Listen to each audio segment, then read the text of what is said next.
Vous êtes peut-être déjà tombé sur un des films de notre invité sans tout comprendre. Rien de grave, à tout cela, vous avez vécu une expérience, car laisser les gens à la porte, cela fait partie du jeu. Il aime l'absurde, le non-sens, la comédie, l'art de la réplique, mais surtout pas l'improvisation. Donc on va suivre pas à pas le conducteur que nous avons prévu dans cette émission. Notre invité aime maîtriser le temps, il est aussi musicien, mais c'est cinéaste qu'il a voulu être, alors il l'est devenu. Bonjour Quentin Dupieux. Bonjour. Merci d'être avec nous dans les Midis de Culture. Ma première question, Quentin Dupieux, est-ce que vous aimez les secrets ? Pourquoi ça ? Je pense évidemment à ce que vous nous avez préparé La surprise. Cet été, la fameuse surprise. J'aime les surprises, on va dire. Plus les surprises que les secrets. Oui, parce que c'était pas le secret, c'était uniquement pour pas alerter l'industrie. On a fait ce film en dehors des radars. Donc Yannick, qui est sorti début août. Voilà, qui est sorti le 2 août. On l'a tourné en dehors des radars parce que j'étais en train de préparer un autre film, donc mon film sur Salvador Dali. Et on ne voulait pas inquiéter l'industrie, ni même faire de remous, etc. On a voulu le faire dans notre coin. Voilà, donc c'était un secret uniquement à ce moment-là. Et ensuite, c'est devenu une surprise puisqu'on a décidé de le sortir rapidement et de l'annoncer au dernier moment. En quoi ça aurait inquiété l'industrie du cinéma ? Parce que vous travaillez trop, c'est ça ? Ils auraient été inquiets pour vous ? Oui, non, c'est pour éviter aussi une petite lassitude d'expliquer aux gens que je suis tout le temps en train de faire des films, etc. Ça peut faire diminuer la valeur de mon travail, en quelque sorte, si j'en fais trop.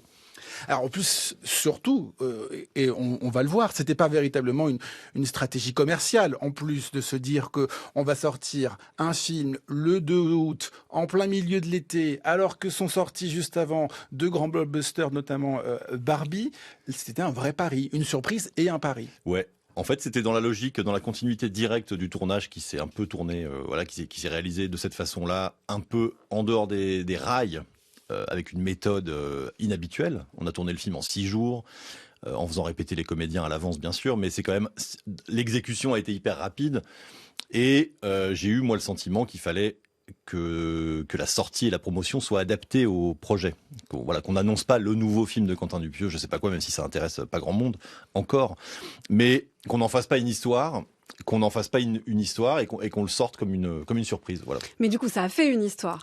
Oui. C'est ça, c'est-à-dire que ça devient un événement, la surprise crée l'événement. Ouais, on a vu, alors effectivement, c'était une forme de stratégie puisqu'on a pris la décision. On n'est pas. C'est comme Beyoncé qui sort un album 2 semaines avant la date prévue à minuit sur les plateformes. Il y a un petit côté comme ça, effectivement. Il y a moins de liberté dans la sortie d'un film que dans la musique, par exemple, effectivement. Alors qu'on a les moyens aujourd'hui de faire ce genre d'opération, on a bien vu qu'avec les réseaux et en fait 3 semaines à peine d'annonce suffisaient à remplir les salles. Donc finalement, ça vous pousse peut-être à envisager d'autres méthodes, en fait, même de conception, de réalisation, de communication, d'échapper justement à cette industrie du cinéma qui est très protocolaire, peut-être ? Ouais, alors moi je me bats avec tout ça quand même depuis quelques années. Les bandes annonces formatées, les affiches formatées, tout ce qui fait que on a l'impression de voir toujours le même film et toujours la même bande annonce et toujours les mêmes comédiens, etc. Moi, c'est un truc, ça me rend fou. Et donc quand approche le moment de sortir un film, je me bats non-stop en fait pour aller contre ces idées reçues qu'une bande-annonce doit être faite de cette façon-là, que la musique de la bande-annonce doit être cette musique à la con qui raconte aux gens ouais, c'est une comédie, vous inquiétez pas. Vous allez rire. Voilà, ou alors vous allez pleurer, c'est génial, vous allez voir, il y a plein d'émotions. Voilà, moi je passe ma vie à me battre joyeusement, hein, c'est pas un combat acharné, mais je pousse toujours les équipes et le distributeur et les producteurs à casser les codes pour que ce soit plus excitant pour les gens en fait. Mais vous réussissez ? Qu'est-ce que vous faites ? Par exemple, qu'est-ce qui peut marcher face à ça, en fait ? Hormis faire un film en secret, peut-être faire des bandes annonces, aucune bande annonce, ou alors moins longue. Ouais. C'est des petites choses. C'est des petites choses, mais qui bousculent les codes et qui, en tout cas pour les gens chez qui ça résonne, ça crée une envie folle. Voilà. Plutôt que, effectivement, moi, on peut passer notre journée à regarder des bandes annonces là si on a envie, et elles sont toutes à peu près identiques. C'est-à-dire que les comédies ressemblent. Et elles en disent trop d'ailleurs, je trouve. Elles en disent trop et puis on n'en peut plus, c'est des formules. Mais après, on peut étendre ça aussi au cinéma en général. C'est-à-dire pas uniquement la promotion, également les films. Moi, je lutte contre ça et Yannick en est un super exemple. Yannick n'est pas une formule. C'est-à-dire qu'au final, il est construit comme un film classique, mais il est en dehors des formules. Voilà, ce huis clos. Bon, j'ai pas inventé le huis clos, hein, mais je sais bien. Mais néanmoins, il se passe un truc dans le film qui est un peu qui met les spectateurs dans une position étrange, et ça c'est nouveau.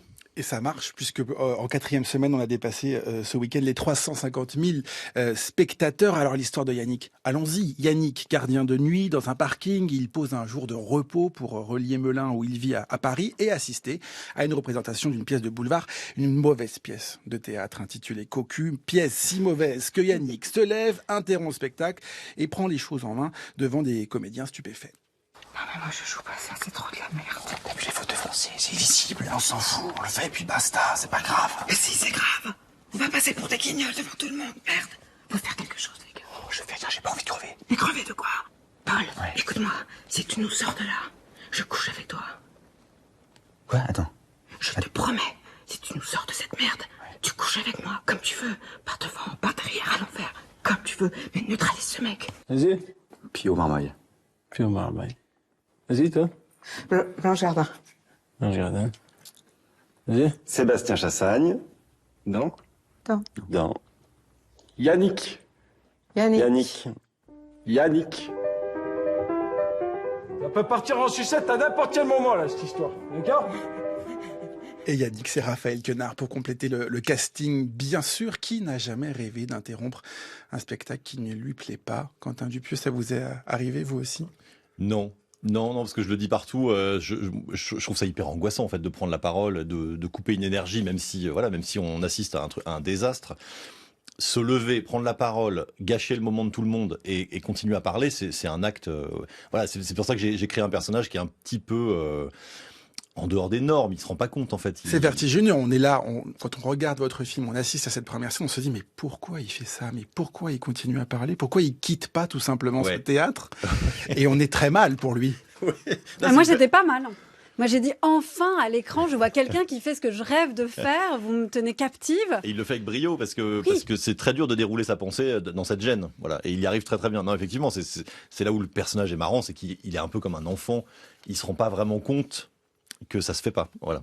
Et si tout peut partir en sucette à n'importe quel moment, comme le dit Yannick, c'est que Yannick a avec lui un pistolet, il prend en otage les comédiens qui sont sur scène, mais aussi les spectateurs dans le public. Pour bien comprendre comment ils réagissent aussi ces spectateurs, racontez-nous peut-être comment vous avez tourné cette scène.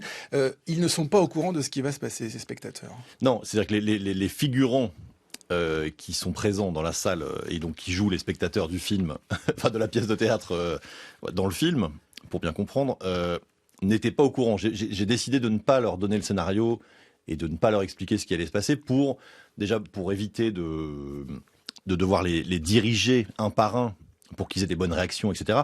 Je me suis dit, de manière organique, il va se passer un truc, puisqu'en fait, déjà, on les met, on a tourné chronologique, hein, il faut le savoir, sinon mon plan ne fonctionnait pas. Oui. Ils ont d'abord assisté à une mauvaise pièce de théâtre, donc ça les faisait rire, mais pas tant que ça. Donc les rires qu'on entend dans le film sont les rires réels, c'est-à-dire des rires un peu timides de gens qui assistent à un truc avec un peu de gêne. Parce que et qui se demandaient quand même pourquoi Quentin Dupieux leur proposait ça, non? Je ne sais pas à quel point ces gens-là me connaissent ou pas, d'ailleurs, peut-être certains. Ou pourquoi en tout cas un film leur proposait de regarder une pièce moyenne, quoi. C'est ça, je pense qu'ils étaient effectivement stupéfaits d'une certaine façon. Et puis, donc du coup, leur réaction, quand j'ai commencé à constater que leur réaction était bonne et juste, c'est-à-dire que, par exemple, sur cette pièce de théâtre, ils ne riaient pas trop. Et ils n'en faisaient pas non plus des caisses sur le dégoût ou sur l'ennui. Enfin, il y avait un truc qui fonctionnait très très bien, qui était très juste. Et puis voilà, donc quand Raphaël s'est levé, stupéfaction, les gens étaient dans un doute permanent. Est-ce qu'on est en train de jouer? Est-ce que ça tourne? Alors que forcément, oui, c'était évident, mais il y avait quand même un truc assez vertigineux pour eux. Ils me l'ont d'ailleurs tous dit, ils ont vécu un moment extraordinaire, puisqu'on voyait le film se fabriquer devant nos yeux, en fait. Et encore plus, pardon, quand il sort son pistolet, j'imagine? Non. Ça, malheureusement, on a été obligé de prévenir les gens. Ouais. Voilà, c'est légal de prévenir pour... Non, c'est pas légal, c'est juste que moi j'ai pas envie d'avoir quelqu'un qui tombe dans les pommes, quoi. Oui, il y avait des personnes âgées, puis j'ai pas envie d'angoisser les gens. Le but, c'était pas de les prendre au piège, c'était d'obtenir leur meilleure réaction. Après, le pistolet est arrivé assez tard, il est arrivé au bout de 3 jours de tournage, je dirais. Donc, ils étaient déjà habitués, ils étaient déjà dans le game. Comment on fait, c'est une question bête, j'ai jamais assisté à un tournage de film, mais comment on fait pour capter justement ces réactions? C'est-à-dire que vous avez décidé de mettre des caméras à des endroits clés, de fixer sur certaines personnes plutôt que sur d'autres, d'avoir un plan large de la salle. Comment on fait pour se dire, je vais garder celle-ci qui est très bonne parce qu'elle est vraiment surprise, ou là ça se passe comment? Alors, dans un film, habituellement, ça se fabrique. C'est-à-dire que ça se surfabrique. On demande au figurant, si on voit que le figurant est à l'écran, on va lui demander une réaction et puis on va le diriger comme un comédien. Ici, puisque j'avais pris cette décision de laisser vivre ces 50 spectateurs seuls, en fait, c'est uniquement par magie organique. Les gens ne savent pas s'ils sont à l'image ou pas. C'est-à-dire qu'ils ne sont, voilà, ils voient qu'il y a des caméras. On avait 2 caméras, mais quand on n'est pas professionnel et qu'on n'est pas habitué, on ne peut pas nécessairement comprendre si la caméra nous voit ou pas. Donc en fait, tout le monde jouait tout le temps, et c'est comme ça que j'ai chopé des moments extraordinaires. Et d'ailleurs, quand je me suis permis de faire des plans de coupe en demandant aux spectateurs, bon, maintenant je fais des plans de spectateurs. Jouer les spectateurs. Voilà, c'était moins bien, en fait. C'était moins bien parce qu'ils avaient pleinement conscience d'être filmés. Alors que... Mais ça, c'est ce que vous cherchez, la performance aussi à l'intérieur du tournage ou pas? Non, c'était adapté à ce film-là uniquement. C'est-à-dire que c'est un truc qui se fait presque jamais. Cette recherche d'authenticité-là, c'était pour ce film? Tout à fait. Oui, parce qu'il y avait une recherche dans le temps réel. Et je le dis tout le temps, mais en fait, au cinéma, le temps est vraiment recomposé. Il est coupé dans tous les sens et il est recomposé avec plein d'effets. Ici, je cherchais moi une espèce d'authenticité dans le temps, le déroulement du temps. Et donc pour que ce temps ait l'air vrai et réel, eh bien en fait il fallait laisser faire les choses, même si les comédiens avaient un texte précis à délivrer. Mais en tout cas tout ce qui se passait autour d'eux, tout ce qu'ils vivaient, par exemple les réactions quand Yannick dit un truc un peu aberrant. J'ai eu des vraies réactions de gens qui étaient choqués ou machin. Et tout ça, c'est dans le film. Tout ça, c'est enregistré, parfois que au son. Mais c'est quand même ce qui s'est passé en vrai. Yannick, ce personnage est donc un peu ambivalent. D'abord, il est pris de haut par les 3 comédiens qui sont sur la scène, qui sont interrompus. Et puis, il nous surprend, évidemment, avec cette interruption de la pièce. Il nous agace aussi un peu. Et puis, très rapidement, il nous touche. Qu'est-ce que vous avez voulu dire par cette scène, cette opposition, ce combat presque qu'il y a entre les deux, cette joute verbale entre ceux qui sont sur scène, les comédiens qui ont la légitimité d'être là sur scène, et puis lui, le spectateur, qui a payé sa place, qui a posé une journée pour venir, qui a payé les transports. Quel est le message ? Alors, il y a jamais de message dans mes films, mais par contre, je raconte un truc très simple, c'est que quelqu'un qui se permet en fait de critiquer une pièce ou un film ou un morceau de musique, même si le truc n'est pas terrible, même si voilà, ça, après c'est subjectif, hein, on en parle dans le film d'ailleurs. Mais je pense que la meilleure critique, c'est de proposer autre chose. Voilà. Et je pense, après, je l'ai pas écrit, c'était pas conscient, c'était pas mon sujet. Vous n'aviez pas une idée politique? Absolument pas. Parce que c'est ce qui ressort. C'est-à-dire que moi, je l'ai reçu comme ça. Ouais. C'est-à-dire vraiment de me dire quelqu'un attend en fait du théâtre qu'il le divertisse. C'est une critique sociale, mais aussi politique. Il vient de Melun. Il dit qu'il travaille, qu'il est gardien de nuit et qu'il se sent prisonnier, en fait, captif de cet art qui ne le comprend pas et ne lui propose pas ce qu'il attend. Ouais, alors vous avez dit cet art, mais en fait, je me suis volontairement attaqué à un produit minable pour éviter ce sujet, justement. Après, que les gens le reçoivent. Qu'il aille pas à la Comédie Française pour attaquer du Molière, par exemple. Voilà, on attaque, c'est un petit mec de Melun qui attaque une toute petite pièce ratée avec des comédiens qui n'ont aucune conviction sur scène. Donc, le combat est ailleurs. Moi, je parle de la critique, je parle de... voilà, moi, je suis habitué à me faire critiquer, je suis habitué à recevoir des tomates. C'est vrai ? Oui, mais c'est joyeux. À quel moment vous recevez des tomates ? Quand je sors un film, par exemple. Là, pour Yannick, non, mais depuis quelque temps, est-ce que justement les critiques, elles n'ont pas changé ? Alors, je ne parle pas des critiques professionnelles, parce que ça, c'est Vous parlez des spectateurs. Je parle des spectateurs, je parle de cette façon qu'ont les gens de tout commenter, critiquer immédiatement sur les réseaux ou sur les plateformes, etc. Et je trouve ça super, tout le monde a la parole, mais ce que j'ai voulu mettre en avant, c'est attention, en fait, la meilleure façon de faire une critique, c'est de proposer une alternative à ce qu'on critique. Donc, c'est ce que fait Yannick dans le film. Il va réécrire une pièce de théâtre pour remplacer le produit qui ne l'intéressait pas. Voilà, ça, je trouve que c'est une belle idée.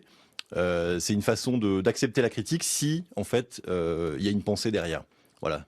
Alors on parle évidemment de ce scénario que vous avez écrit justement pour ce comédien Raphaël Quenard. Vous dites que vous aviez sa voix en tête en écrivant les dialogues qui sont évidemment très importants dans ce huis clos. Elle a quoi de particulier, la voix de Raphaël Quenard, pour vous? Alors ouais, c'est une diction. Il a une façon. Donc il a cet accent hyper marqué qu'on n'arrive pas à identifier. Est-ce qu'il est belge? Est-ce qu'il est du Nord? Est-ce que il est de Savoie. Même lui, il est pas au courant. Fait-il semblant peut-être d'avoir cet accent? Non, de ne pas savoir oui. d'où. Non, en vrai, il a un fort accent visiblement de Grenoble et il est un peu rue. Il a un espèce d'accent un peu rue mélangé à Grenoble. Ça donne ce truc. Voilà. Après, c'est pas une formule. C'est en dehors de cet accent. Effectivement, moi, ce qui m'intéresse chez Quenard, c'était encore une fois, ce réalisme. C'est-à-dire que c'est un truc qui est assez rare en comédie et qui m'intéresse beaucoup. Moi, je demande toujours aux comédiens d'en faire le moins possible pour être le plus proche de la réalité possible, même quand je leur fais dire des absurdités totales dans mes films plus délirants. J'essaye toujours d'être au plus proche de la réalité. C'est-à-dire que je diminue toujours les effets et les trucs de comédie. Voilà, je sais pas si vous avez vu Le Dain avec Jean Dujardin. Bon, oui. Il a joué un homme fou, mais d'une façon très très normale et sans aucun effet, en fait, de manière très calme. Voilà, moi j'aime beaucoup ça. Donc, et Quenard, il a cette faculté à être réaliste quoi qu'il arrive, c'est-à-dire qu'il est ancré. Voilà, qu'est-ce qui vous plaît là-dedans dans le fait de faire du fou normal ou du anormal normal, ce jeu-là en fait? Est-ce que c'est une manière de légitimer le farfelu ou une manière de repenser notre rapport à ça? Non, c'est que, d'après moi, un produit artistique, quel qu'il soit, après, il y a plein de films qui ne sont pas des produits artistiques, qui sont des yaourts, et c'est super, il faut que ça existe, il faut qu'il y ait des yaourts pour tout le monde, mais il y a une façon de faire des films qui s'appelle, voilà, ce que je fais moi, en fait, c'est-à-dire, je ne suis pas réalisateur, je suis metteur en scène et je suis cinéaste, donc je propose une vision artistique, en fait, c'est autre chose que de faire des yaourts.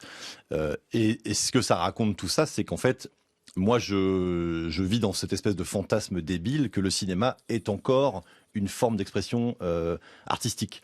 Voilà, alors que c'est complètement une utopie, en fait. C'est une industrie, il faut faire des entrées, ça coûte parfois des fortunes pour rien. Mais moi, je suis encore dans cette illusion, comme si on était dans les années 60, en fait, où on imagine que le cinéma, en fait, c'est de l'art. Voilà. Les midis de culture, jusqu'à 13h30. Géraldine Mosna-Savoie, Nicolas Herbeau.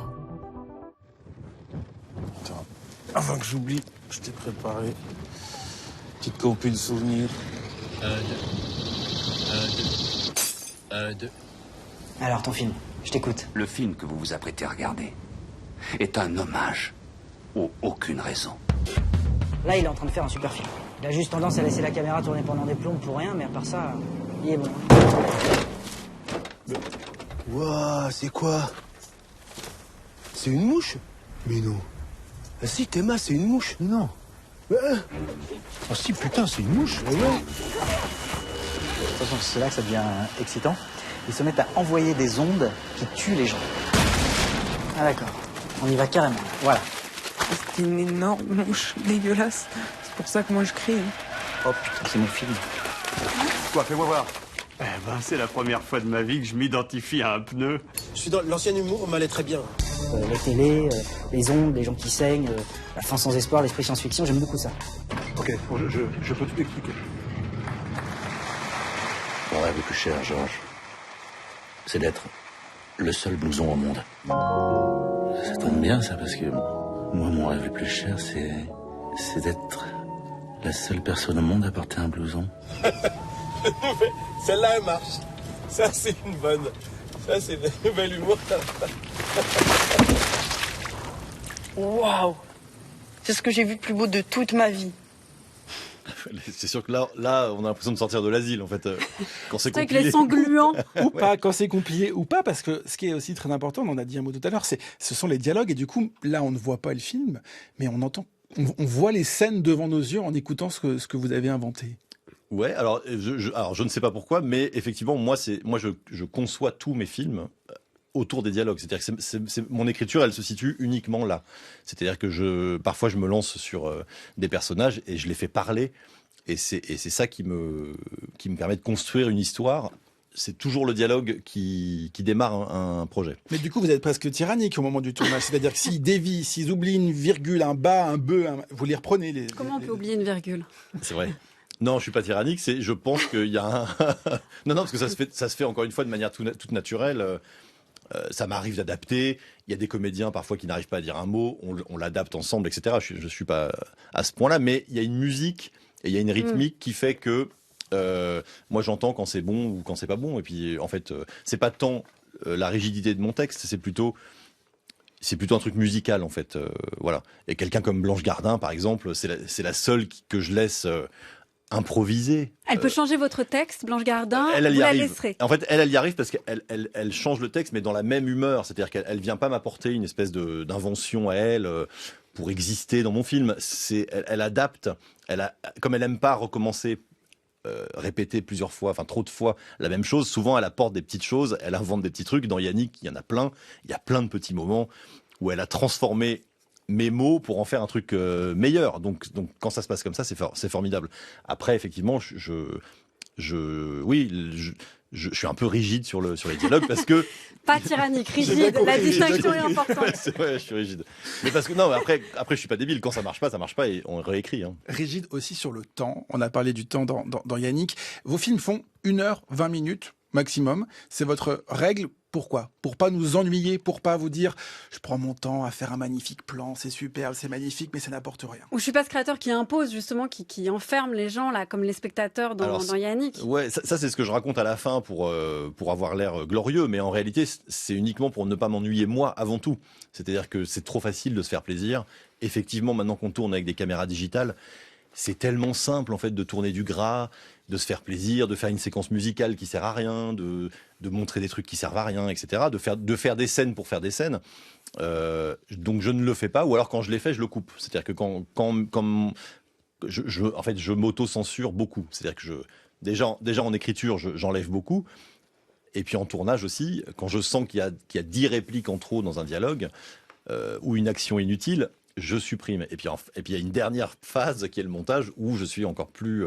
Donc c'est pas tant mon discours sur l'enfermement du spectateur, etc. La prise d'otage. Effectivement, c'est réel, mais c'est en vrai avant tout, c'est pour ne pas m'ennuyer moi-même que je fais des films courts. Est-ce que vous pourriez nous surprendre en faisant un film très long où vous garderiez tout, enfin pas tout peut-être, mais vraiment en vous disant là, bah voilà, vous voulez de la scène longue, du gras, je vous donne tout là. Non, alors si je fais un film très long un jour, ce sera parce que il y aura que de l'essentiel et que ce sera très long et il faudra le regarder en entier pour bien tout savourer. Non, je ne ferai pas un film long avec du gras parce que je trouve encore plus à notre époque où il y a du gras partout, en fait, où c'est les images... les films sont très longs. Oui, après, il y a des gens qui font ça avec brio, il y a des gens qui ont besoin de 2h30 pour dérouler un truc, et c'est super.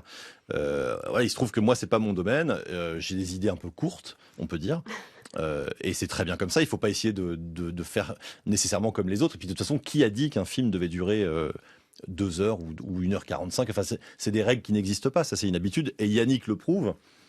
C'est même moins d'1 heure, non Yannick? Yannick, il fait 1h05, 1h07, quelque chose comme ça.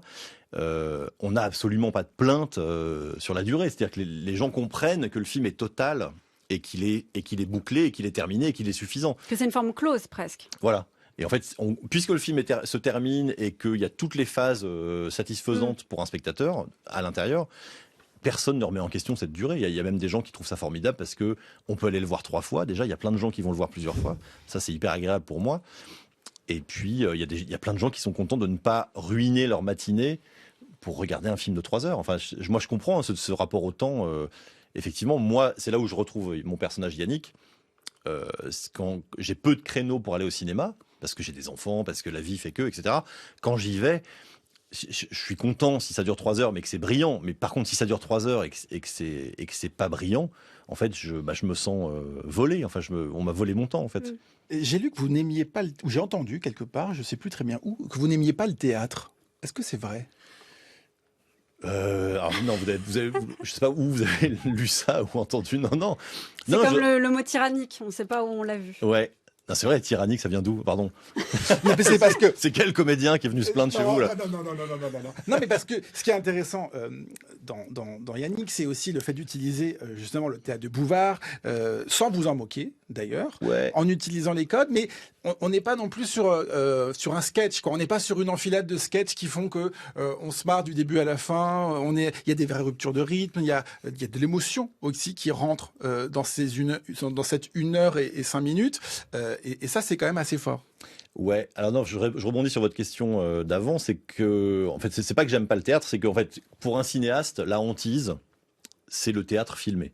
Parce que, par définition, en fait, le cinéma, c'est quand même un truc qui doit apporter des images supérieures, qui bougent. Et puis, comme on a ce luxe de pouvoir recomposer le temps, l'enfer, c'est de faire du théâtre filmé. Bon, bah là, je me suis confronté à cet enfer, parce que j'ai vraiment fait du théâtre filmé, c'est-à-dire que c'est réellement un film qui se déroule presque en temps réel, puisqu'il y a une ellipse ou deux. Et en fait, c'était délicieux, mais voilà, je l'ai fait une fois, je peux pas le refaire, je peux pas en faire une marque de fabrique, mais j'ai affronté ce cauchemar du théâtre filmé parce que c'est réellement un cauchemar de cinéma. Et puis voilà, réussir à faire du cinéma dans un lieu de spectacle fermé, c'est une petite prouesse, mais je suis très content de cette petite prouesse. Oh, je comprends rien de toi, la sécu. Moi, leur papier, merci. Hein. Vous avez des enfants, vous? Non, je n'ai pas eu ce bonheur. Vous êtes mariés? Non plus. Oh, bah soyez pas tristes, ça viendra. Chaque poids son couvercle. Bon, alors, 208 061 280. Eh ben voilà, ça c'est tout la sécu, ça. Il vous donne un numéro, ça rentre même pas dans les cases. Regardez. Qu'est-ce que vous avez foutu dans les cases, ça déborde? Eh ben oui, il n'y a pas assez de place pour les réponses. Exercez-vous une activité professionnelle? Ça dépend. Oui, ça évidemment, on vous demande de répondre par oui ou par non, alors ça dépend, ça dépasse. Mais évidemment, ça dépasse, c'est ce que je vous dis depuis 1 heure. Oh, elle se croit plus maligne que tout le monde, celle-là, hein. Qu'est-ce que c'est que ça? Zizette épouse X? Zizette épouse X. Et vous savez pas lire? Là, regardez. Il y a écrit en tout petit pour les femmes mariées ou veuves, mettre le nom de la jeune fille, suivi de 2 points, épouse X ou veuve Y. Alors moi j'ai mis Zizette épouse X. Mais et X, vous êtes marié à X peut-être? Mais non, je vais pas de marier, seulement je peux pas leur dire, je suis enceinte jusqu'aux dents, ça fait mauvais genre. Et puisqu'on parlait du théâtre filmé, Quentin Dupieux, extrait évidemment du Père Noël est une ordure 1982 de Jean-Marie Poiret, avec Marianne Chazelle et Christian Clavier. Chef-d'œuvre. Ouais. Qu'est-ce que vous dites quand vous voyez ce film? À quel âge vous l'avez vu d'ailleurs? Bah, comme tout le monde, comme tous les mecs de mon âge. À 7 ans, tout le monde l'a vu à 7 ans, je crois. Voilà, alors c'est terrible, hein, on découpe un mec et tout ça, voilà, c'est quand même... je sais pas je ne sais pas quel âge j'avais, mais bref, j'étais petit, effectivement. Mais c'est une belle époque où on pouvait regarder ça en famille, alors que c'est un film quand même limite, border même, mais parce que c'est brillant et parce que c'est bien écrit et parce que c'est interprété par des génies, j'ai envie de dire, en fait ça passe. Tout passe, c'est-à-dire que même le graveleux, même le gênant, même l'horreur, en fait... Même la misère, quoi. Même la misère, tout ça c'était joyeux, on le regardait en famille et il n'y avait pas de gêne, il n'y avait pas d'embarras.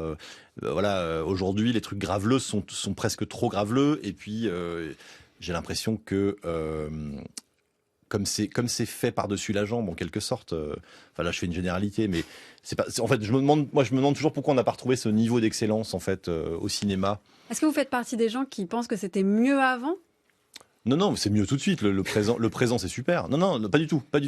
Je pense pas ça. C'est juste, en tout cas dans cette catégorie de comédie dialoguée avec brio. Je trouve qu'on n'a jamais fait mieux en fait que cette époque. Voilà, donc ça concerne uniquement, mais je suis très content de vivre à notre époque. En 2023. Oui, il y a pas de problème. Parmi vos références aussi, et on le voit peut-être dans les autres films, pas vraiment dans Yannick d'ailleurs, il y a les films d'horreur. Qu'est-ce que ces films ont apporté dans votre façon de réaliser? Et là, je parle notamment sur votre façon de réaliser un peu à l'artisanal, c'est-à-dire on oublie tout ce qui est post-production, on oublie tout ce qui est effets spéciaux faits sur un ordinateur. Vous aimez filmer les choses telles qu'elles se passent. La viande. Mais on a entendu le gluant d'ailleurs, les explosions tout à l'heure. Oui, ça c'est une petite maladie. C'est comme j'ai grandi avec un vidéoclub près de chez moi et que j'ai découvert le cinéma en fait avant de regarder Bertrand Blier. Désolé, j'ai regardé Massacre à la tronçonneuse ou Halloween ou Les Griffes de la nuit en boucle. Donc c'est ça qui a forgé un peu ma cinéphilie en fait avant tout. Avant même de regarder Le Père Noël est une ordure. J'étais un petit peu obsédé comme plein de gamins de mon âge à cette époque par le fantastique, le gore, les monstres, etc. Donc petite fascination pour les effets réels c'est-à-dire voilà les monstres gluants, la viande, etc. Ça ressort évidemment aujourd'hui dans mes films, sauf que pour moi aujourd'hui l'idée de faire simplement un film d'horreur, ce serait un calvaire, c'est-à-dire filmer des gens en panique au premier degré, qui se font égorger avec du sang, etc. C'est un truc qui m'intéresse pas du tout. Moi, ce qui m'intéresse, c'est le rire, provoquer le rire, dans le pire des cas la gêne, mais l'horreur, l'enfer, ça m'intéresse pas. J'ai pas envie de filmer de la violence. Tout à l'heure, Quentin Dupieux, vous n'avez pas vraiment répondu à ma question sur le normal. Alors, faut peut-être la reformuler. Oui, je vais refaire mon travail. Qu'est-ce qui vous plaît dans l'idée, et on parle des films d'horreur, de rendre presque acceptable, visible, une attitude, un objet qui serait inhabituel ou inattendu? Est-ce que c'est mieux formulé? Oui, après, moi, effectivement, comme je travaille avec l'inconscient, moi j'écris beaucoup avec mon inconscient. C'est-à-dire qu'on parlait de mes intentions politiques de Yannick. En fait, moi, ça n'existe pas. C'est-à-dire que moi, je m'abandonne à écrire un personnage, et puis c'est quasiment le personnage qui parle tout seul quand j'écris. La même chose quand je laisse aller mes idées affreuses d'un gamin qui se fait broyer dans une scierie, par exemple. Tout ça, c'est inconscient. Qu'est-ce qui m'intéresse dans le fait de rendre normal en fait des trucs anormaux, c'est ça, hein? Oui. Je pense que c'est cet amour des monstres, voilà. Je pense que tous mes personnages sont des monstres. Yannick en est un qui ressemble à la vraie vie, mais au fond c'est une sorte de monstre, puisqu'il fait un truc qui ne se fait pas et qui va prendre les gens en otage, etc. Effectivement, on est ému pour lui à la fin, mais c'est monstrueux. Enfin, il y a un truc qui va pas. Je crois que j'aime bien ce qui est boiteux, j'aime bien ce qui est pas normal, mais ça j'ai pas répondu. Non, je vois que je Si. Non, je vois froncer les sourcils. Non, j'étais d'accord. Je trouve que c'est une bonne réponse. Il y a aussi beaucoup d'émotions. Et par exemple, dans cette scène que vous venez d'aborder, où le neveu de Blanche Gardin dans Fumer fait tousser se fait donc broyer dans une machine à plusieurs reprises jusqu'à n'être qu'une bouche mais dans il n'a un pas mal. seau. Il a pas mal, mais vous arrivez quand même dans cette situation totalement absurde, totalement loufoque, presque un peu gênante, parce qu'on voit une bouche dans un seau de sang parler et dialoguer avec Blanche Gardin, à y mettre de l'émotion. On est ému à la fin. Les acteurs sont émus et nous la transmettent. Alors, pardon, je m'en remets aux comédiens. C'est le génie des comédiens. C'est-à-dire, effectivement, moi, je leur demande un truc, c'est d'interpréter ces scènes absurdes au plus juste, sans en faire des caisses pour montrer que c'est de la comédie ou alors que c'est absurde, etc. On joue la normalité quand une scène ne l'est pas, et c'est le brio des comédiens qui permet en fait de ressentir une émotion ou pas d'ailleurs, parce que c'est pas toujours réussi mes films. Pardon, mais voilà. Là à ce moment-là, cette scène-là en particulier, c'est les comédiens qui arrivent à incarner ces petites répliques. Voilà, Blanche qui regarde la photo sur le bureau et qui dit je suis bien sur cette photo, et lui qui dit oui tata, je la regarde tout le temps sur mon bureau. C'est hyper touchant alors qu'il est réduit à l'état de bouillie, mais on a une petite émotion à ce moment-là parce qu'on comprend que ce gamin a perdu son père, machin, enfin bon bref, des trucs de films traditionnels. C'est les comédiens. Là c'est complètement, je m'en remets aux comédiens. Toutes ces idées farfelues qui sont finalement très bancales ne fonctionnerait jamais si les comédiens n'interprétaient pas ça brillamment. Parmi vos références aussi, il y a Dali qu'on va retrouver dans votre prochain film qui sortira au premier trimestre de l'année prochaine, normalement, et qui est présenté donc cette semaine à la Mostra de Venise hors compétition. C'est Dali, donc Dali, avec Édouard Baird, Anaïs Demoustier, Pierre Ninet, Alain Chabat, entre autres. Non. Qu'est-ce que j'ai dit? C'est une vieille liste. C'est une vieille liste alors. Il y a une vieille liste qui est partout. Et c'est pas celle-là. C'est pas celle-là. Eh ben, écoutez, voilà. Je suis regarde la surprise. Je suis tombé dans le panneau. Regarde la surprise. Non, Elle est connue. La nouvelle liste, elle est officialisée. Elle est connue, on peut le dire. Mais donc non, il y a plus Pierre Ninet, plus Chabat. Il y a plein de Dali qui se sont, comment on pourrait dire, dérobés du projet de manière organique. C'est-à-dire que, encore une fois, voilà, j'en ai convoqué plein. J'avais convoqué plein d'acteurs pour jouer Dali, pour tout vous dire. Et puis en fait, seulement ceux qui avaient réellement un truc à défendre et une envie, sont venus se frotter au personnage de Dali. Qu'est-ce que vous voulez raconter avec ce film ? Tout un tas de choses, mais avant tout, c'est de la poésie au cinéma. Ça rejoint ce que je vous disais tout à l'heure sur cette espèce d'idée un peu ridicule, mais qui, moi, me tient à cœur, que le cinéma peut encore procurer des émotions artistiques et pas seulement des pop-corn. Donc, voilà, je parle de liberté, d'une époque, je parle un peu avec nostalgie d'une époque terminée, mais je parle de cette idée en fait que que la poésie au cinéma, en fait, c'est possible, encore. Cette nostalgie, c'est aussi celle d'être toujours un peu un enfant dans la façon de créer, dans votre façon de... Ouais, tout à fait. Mais alors ça, moi j'ai ce sentiment. J'ai toujours eu l'impression que les artistes, c'est pas pour dire que je suis moi un vrai artiste, mais j'ai quand même l'impression que il y a une part d'enfance énorme, même chez plein de comédiens. On est tous un peu des enfants, sinon on dirait pas jouer. Vous êtes toujours ce gamin de 12 ans à qui son papa a offert une caméra et commence à créer. Dans le garage. Je l'ai eu plus tard, la caméra, ouais, parce que quand même l'enfant. Non, parce que à l'époque c'était quand même c'était un beau cadeau, une caméra. Maintenant on s'en fout, mais non, je l'ai eu plus tard. Oui, c'est toujours pareil. Je suis toujours cette espèce d'amateur bricoleur qui essaye d'inventer en fait. Moi j'ai ce petit côté inventeur, modestement, mais j'essaye toujours quand je fais un film, dès que je me vois devenir un professionnel et avoir des automatismes et faire comme la veille, en fait, je m'ennuie et je trouve ça terrible en fait de s'ennuyer sur un plateau de cinéma parce que c'est un métier, c'est une activité plutôt géniale. Bon bah voilà, moi je me force toujours à inventer. C'est des petites choses, ça se voit pas nécessairement quand on regarde le film, mais je suis en quête d'invention. Ça veut dire que vous êtes là à tous les moments de la création. J'ai lu que vous partiez juste après le clap final d'une scène, monter sur votre ordinateur un début de montage de la scène que vous venez de jouer. Tout à fait. Ça c'est un souci d'efficacité. C'est-à-dire que je ne supporte pas, encore une fois, ces vieilles méthodes de tournage qui consistent à épuiser les comédiens en se sécurisant des plans pour le montage. C'est-à-dire que les gens savent pas forcément comment ça se passe, mais moi, quand j'ai ce qu'il me faut, en fait, je ne vais pas demander aux comédiens, allez, tu me le refais en plan large, au cas où, ou alors, on va le refaire avec une valeur différente, au cas où, au montage, ça marche pas. En fait, vous n'avez pas peur, vous y allez, quoi. Ouais, exactement. Effectivement, c'est un truc que j'ai annulé depuis assez longtemps. La peur. La peur de faire un film, en fait. Voilà, parce qu'en fait, ça n'a aucun sens. Et donc, je ne me couvre pas, je ne me borde pas. Et effectivement, pour vérifier que tout fonctionne comme je le souhaite, après une scène, je fais des petits points de montage sur un ordinateur pour être certain de ne pas prendre de risques, puisque ça m'est arrivé par le passé de faire n'importe quoi. C'est-à-dire de dire c'est bon, j'ai ce qu'il me faut, et puis d'être coincé. Donc maintenant, j'ai cette petite coquetterie qui consiste à vérifier si tout est correct, plutôt que de surcharger la journée et de tourner la même scène 152 fois comme le font plein de gens. Avec des axes de caméra différents pour se dire juste on verra au montage au cas où. Voilà, ça je ne le fais pas. Sa façon de faire du cinéma. Quentin Dupieux, merci d'avoir été dans les Midis de Culture. C'est le moment de choisir un choix musical. C'est la fin de notre émission. Alors, Monsieur Oiseau ou un oiseau ? Un oiseau.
Venez, petits oiseaux, extrait de l'opéra Isbé, interprété par Chantal Santon.